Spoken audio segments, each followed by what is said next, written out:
Mga idol, pasyal muna tayo ng Baguio.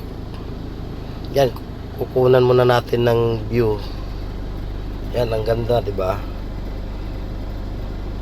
Yan, kakarating lang namin yan. Tamang cellphone, lakad-lakad muna. Habang nag-aantay pa ng tawag. Yan, pagkatapos namin maggala, nagutom pala kami. Kaya kumain muna kami dyan.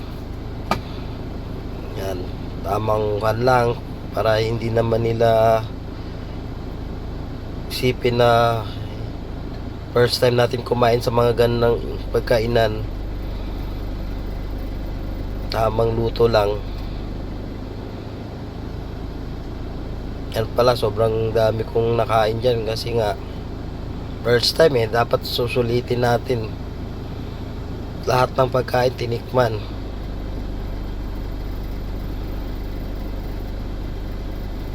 Mga idol, naman anong tawag sa pagkain na yan?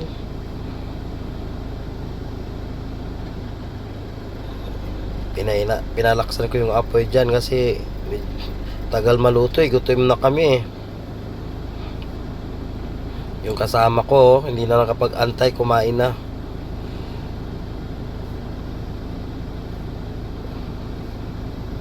Sa Korean restaurant pala yan. Sikat na restaurant yan sa Baguio, mga idol.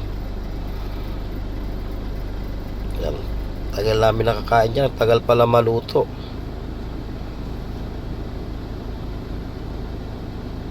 Yan.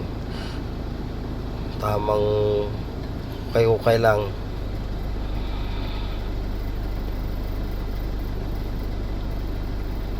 Kabla idol, pagkatapos niya nagkukuhan pala yung mga kasama namin na pupunta daw sa strawberry farm. Pagtapos niyan,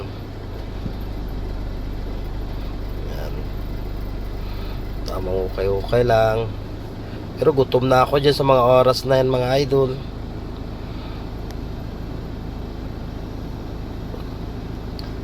Niliis ko lang yung gutom. Yan na yung kasamaan ko. Yan na yung pinakapoging kasamaan ko.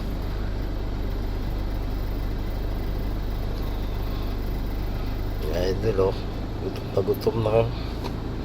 Parang hindi halatang gutom idol.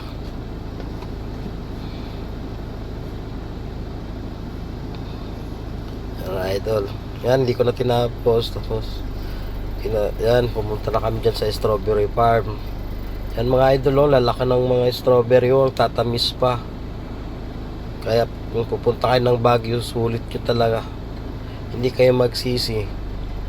So, sobrang ganda ng mga view, pasyalan.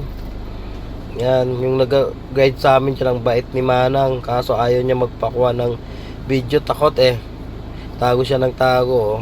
Bait ni Manang yan, idol.